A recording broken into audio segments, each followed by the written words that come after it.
Capítulo 56. Patmos.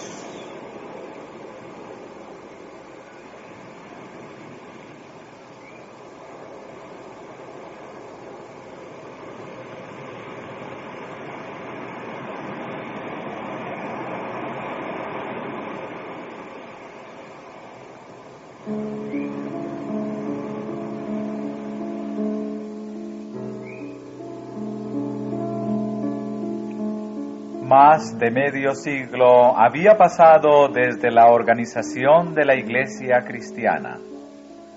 Durante ese tiempo se había manifestado una oposición constante al mensaje evangélico.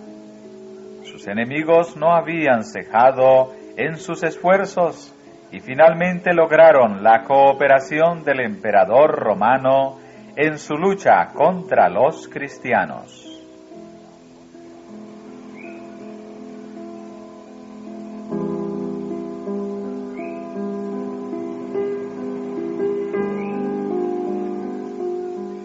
Durante la terrible persecución que siguió, el apóstol Juan hizo mucho para confirmar y fortalecer la fe de los creyentes. Dio un testimonio que sus adversarios no pudieron contradecir y que ayudó a sus hermanos a afrontar con valor y lealtad las pruebas que les sobrevinieron. Cuando la fe de los cristianos parecía vacilar ante la terrible oposición que debían soportar, el anciano y probado siervo de Jesús les repetía con poder y elocuencia la historia del Salvador crucificado y resucitado. Sostuvo firmemente su fe y de sus labios brotó siempre el mismo mensaje alentador. Lo que era desde el principio, lo que hemos oído, lo que hemos visto con nuestros ojos, lo que hemos mirado y palparon nuestras manos tocante al verbo de vida. Lo que hemos visto y oído, eso os anunciamos.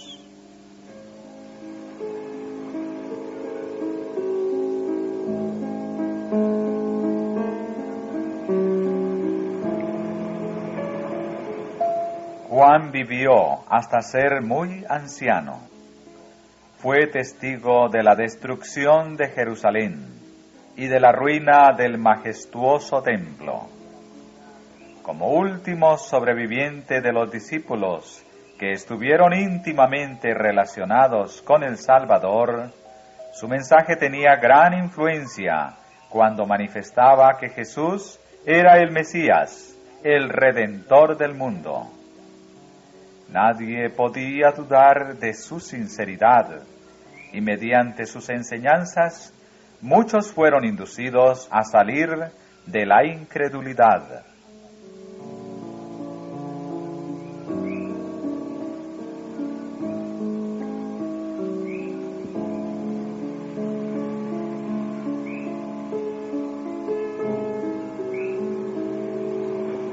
Los gobernantes judíos estaban llenos de amargo odio contra Juan por su inmutable fidelidad a la causa de Cristo. Declararon que sus esfuerzos contra los cristianos no tendrían resultado mientras el testimonio de Juan repercutiera en los oídos del pueblo.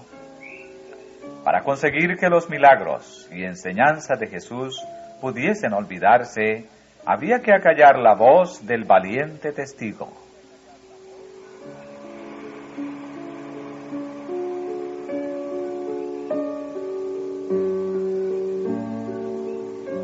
Con este fin, Juan fue llamado a Roma para ser juzgado por su fe.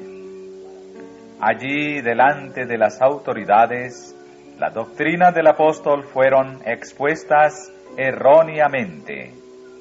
Testigos falsos le acusaron de enseñar herejías sediciosas, con la esperanza de conseguir la muerte del discípulo.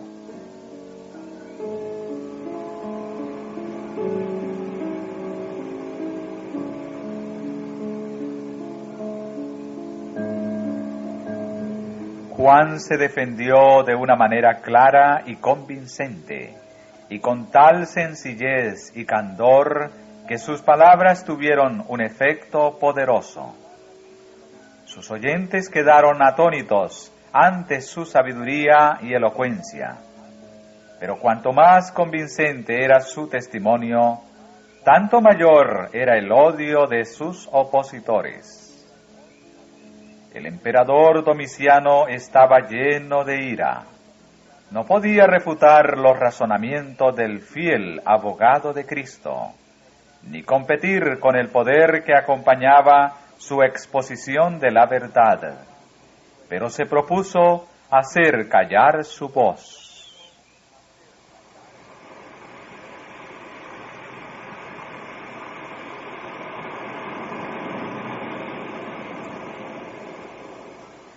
Juan fue echado en una caldera de aceite hirviente, pero el Señor preservó la vida de su fiel siervo, así como protegió a los 3 hebreos en el horno de fuego.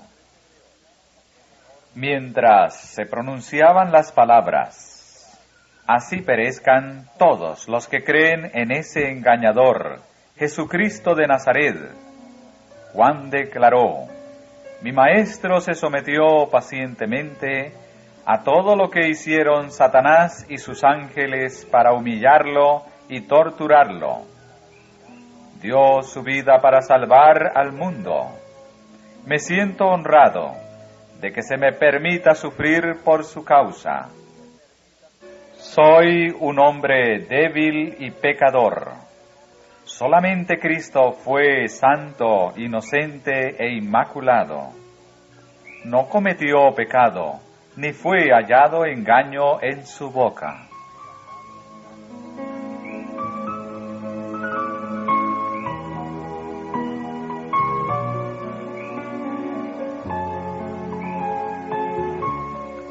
Estas palabras tuvieron su influencia, y Juan fue retirado de la caldera por los mismos hombres que lo habían echado en ella.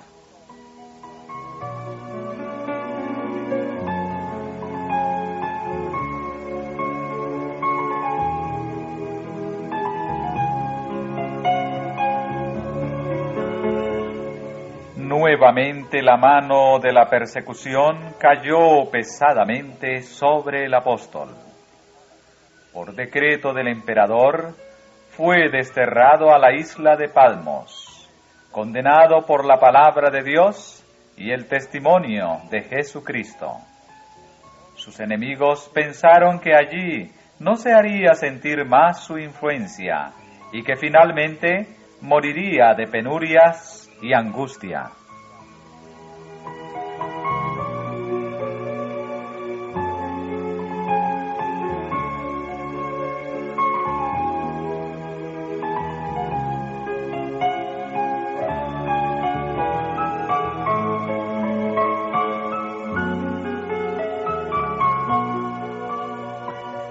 Patmos, una isla árida y rocosa del mar Egeo, había sido escogida por las autoridades romanas para desterrar allí a los criminales.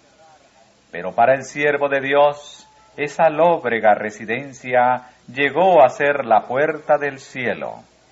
Allí, alejado de las bulliciosas actividades de la vida y de sus intensas labores de años anteriores, disfrutó de la compañía de Dios, de Cristo y de los ángeles del cielo, y de ellos recibió instrucciones para guiar a la iglesia de todo tiempo futuro.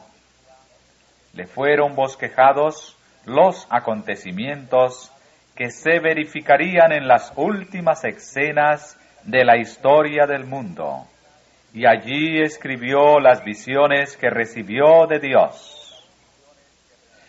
Cuando su voz no pudiera testificar más de aquel a quien amó y sirvió, los mensajes que se le dieron en aquella costa estéril iban a alumbrar como una lámpara encendida, anunciando el seguro propósito del Señor acerca de cada nación de la tierra.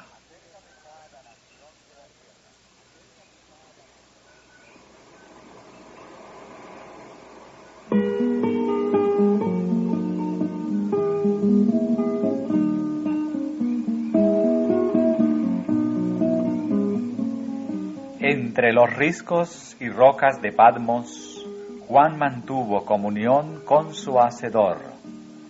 Repasó su vida pasada y, al pensar en las bendiciones que había recibido, la paz llenó su corazón.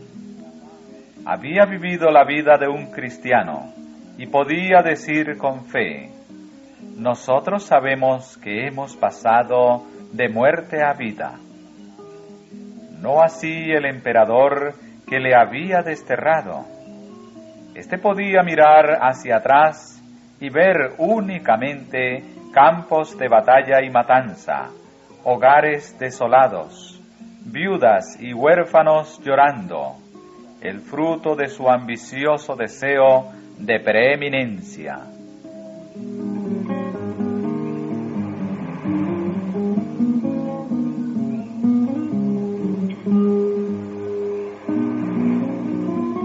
En su aislado hogar, Juan estaba en condiciones como nunca antes de estudiar más de cerca las manifestaciones del poder divino, conforme están registradas en el libro de la naturaleza y en las páginas de la inspiración. Para él era motivo de regocijo meditar en la obra de la creación y adorar al divino arquitecto. En años anteriores, sus ojos habían observado colinas cubiertas de bosques, verdes valles, llanuras llenas de frutales. Y en las hermosuras de la naturaleza siempre había sido su alegría rastrear la sabiduría y la pericia del Creador. Ahora estaba rodeado por escenas que a muchos les hubiesen parecido lóbregas y sin interés. Pero para Juan era distinto. Aunque sus alrededores parecían desolados y áridos, el cielo azul que se extendía sobre él era tan brillante y hermoso como el de su amada Jerusalén. En las desiertas y escarpadas rocas, en los misterios de la profundidad, en las glorias del firmamento, leía importantes lecciones. Todo daba testimonio del poder y la gloria de Dios.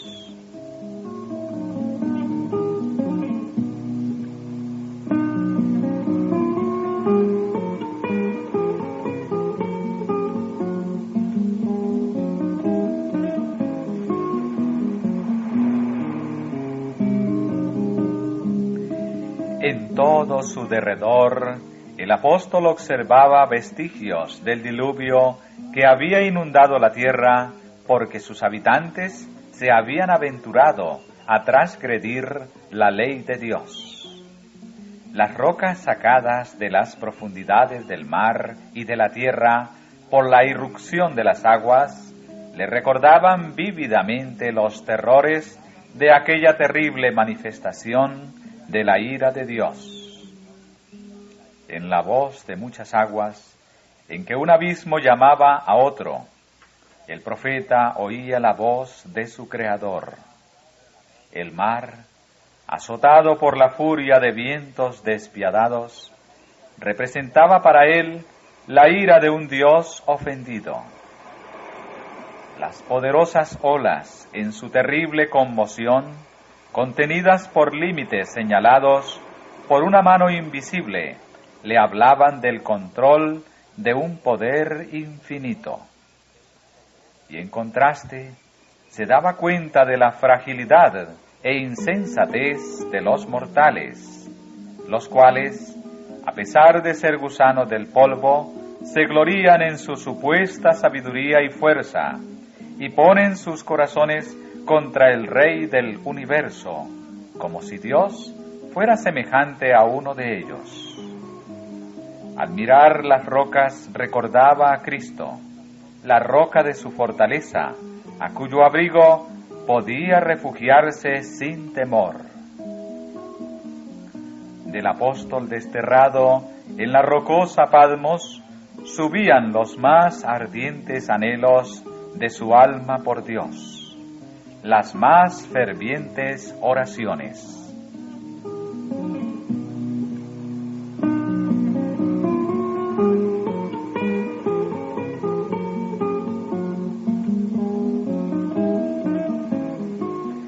La historia de Juan nos proporciona una notable ilustración de cómo Dios puede usar a los obreros de edad.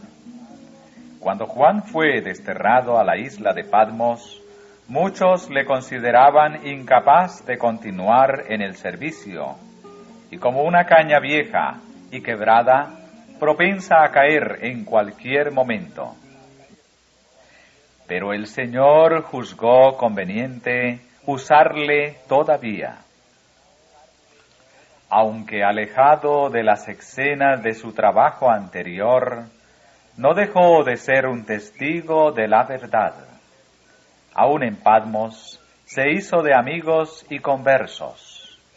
Su mensaje era de gozo, pues proclamaba un Salvador resucitado que desde lo alto estaba intercediendo por su pueblo hasta que regresase para llevarlo consigo.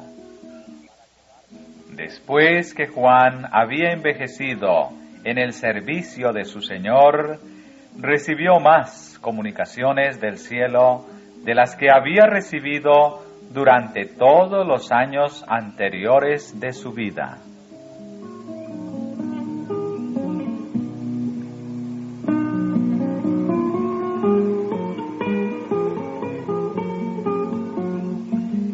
La más tierna consideración debe abrigarse hacia aquellos cuyos intereses durante toda la vida estuvieron ligados a la obra de Dios.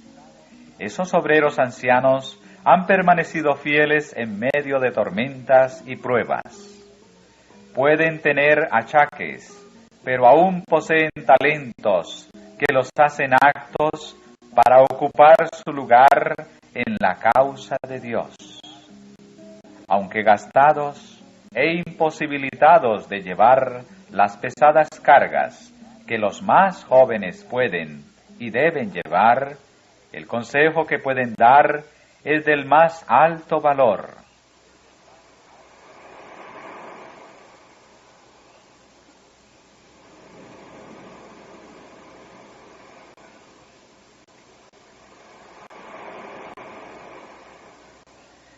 Pueden haber cometido equivocaciones, pero de sus fracasos aprendieron a evitar errores y peligros, y ¿no serán por lo tanto competentes para dar sabios consejos?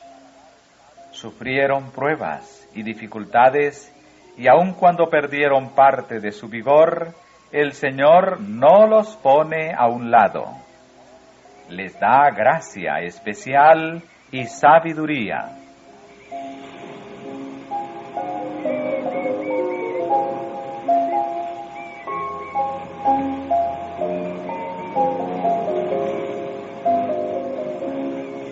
Los que sirvieron a su maestro cuando el trabajo era duro, soportaron pobreza y se mantuvieron fieles cuando solamente unos pocos estaban de parte de la verdad, deben ser honrados y respetados.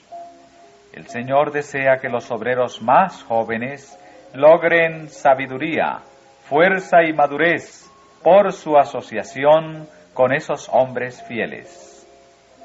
Reconozcan los más jóvenes que al tener entre ellos tales obreros son altamente favorecidos. Déseles un lugar honorífico en sus concilios.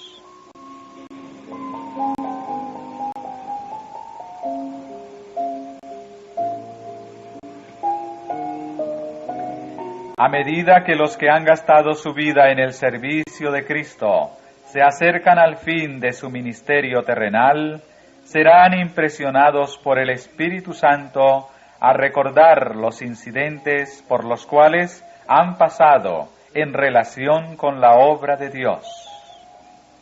El relato de su maravilloso trato con su pueblo, su gran bondad al librarlos de las pruebas, debe repetirse a los que son nuevos en la fe.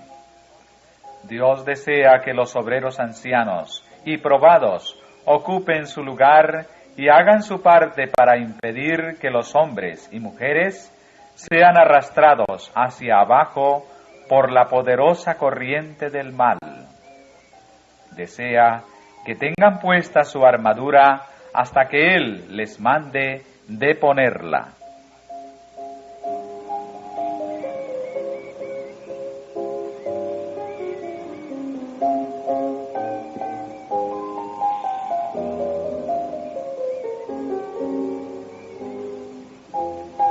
En la experiencia que adquirió el apóstol Juan bajo la persecución, hay una lección de maravilloso poder y ánimo para el cristiano. Dios no impide las conspiraciones de los hombres perversos, sino que hace que sus ardides obren para bien a los que en la prueba y el conflicto mantienen su fe y lealtad. A menudo los obreros evangélicos realizan su trabajo en medio de tormentas y persecución, amarga oposición e injusto oprobio. En momentos tales recuerden que la experiencia que se adquiere en el horno de la prueba y aflicción vale todo el dolor que costó. Así Dios acerca a sus hijos a sí mismo, para poder mostrarles sus debilidades en contraste con su fortaleza. Les enseña a apoyarse en Él. Así los prepara para afrontar emergencias, para ocupar puestos de confianza y para cumplir el gran propósito para el cual les concedió sus poderes.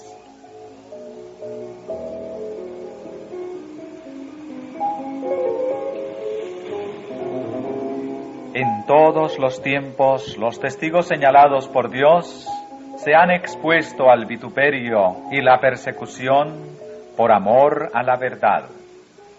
José fue calumniado y perseguido porque mantuvo su virtud e integridad.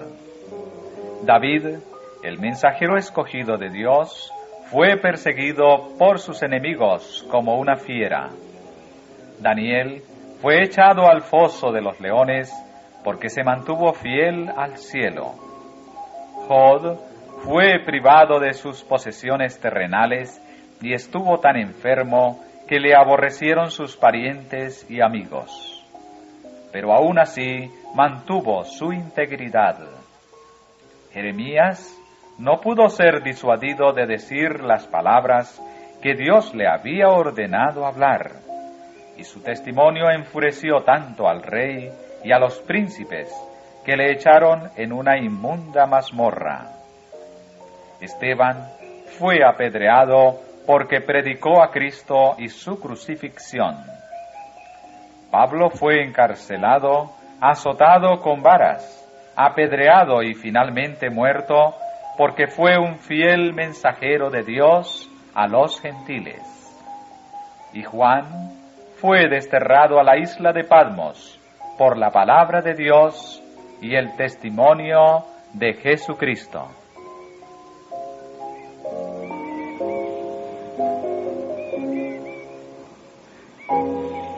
Estos ejemplos de constancia humana atestiguan la fidelidad de las promesas de Dios, su constante presencia y su gracia sostenedora. Testificaron del poder de la fe para resistir a las potestades del mundo.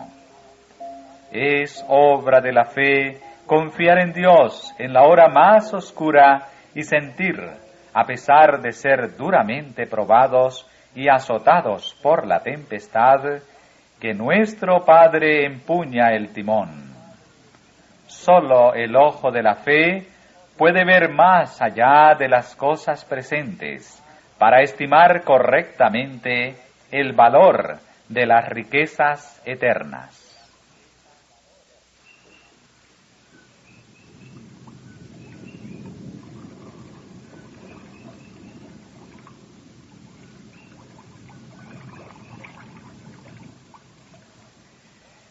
Jesús no presentó a sus seguidores la esperanza de alcanzar gloria y riquezas terrenas, ni de vivir una vida libre de pruebas.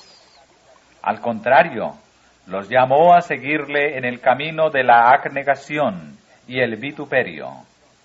El que vino para redimir al mundo fue resistido por las fuerzas unidas del mal.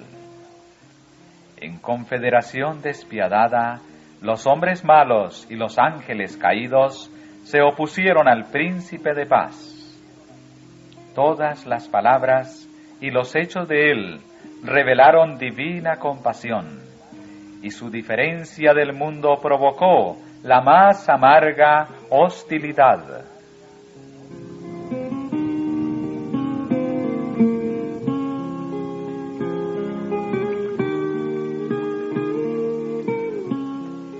Así será con todos los que deseen vivir piamente en Cristo Jesús. Persecuciones y vituperios esperan a todos los que estén dominados por el Espíritu de Cristo.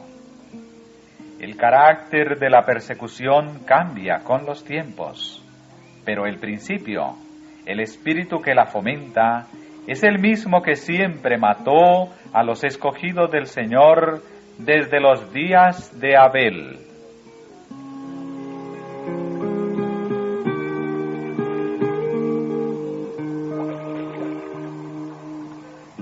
En todas las épocas Satanás persiguió al pueblo de Dios.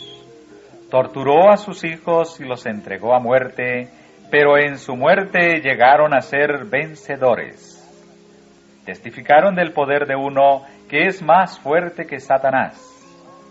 Hombres perversos pueden torturar y matar el cuerpo, pero no pueden destruir la vida que está escondida con Cristo en Dios. Pueden encerrar a hombres y mujeres dentro de las paredes de una cárcel, pero no pueden amarrar el espíritu.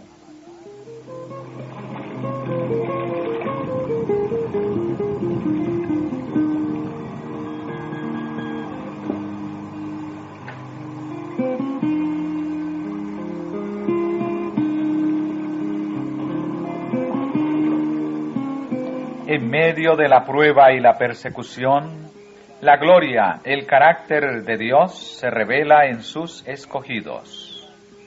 Los creyentes en Cristo, odiados y perseguidos por el mundo, son educados y disciplinados en la escuela del Señor. En la tierra andan por caminos angostos. Son purificados en el horno de la aflicción. Siguen a Cristo en medio de penosos conflictos. Soportan la abnegación y experimentan amargos chascos. Pero así aprenden lo que es la culpa y miseria del pecado y llegan a mirarlo con aborrecimiento. Al ser participantes de los sufrimientos de Cristo, pueden ver la gloria más allá de las tinieblas y dirán: porque tengo por cierto que lo que en este tiempo se padece no es de comparar con la gloria venidera que en nosotros ha de ser manifestada.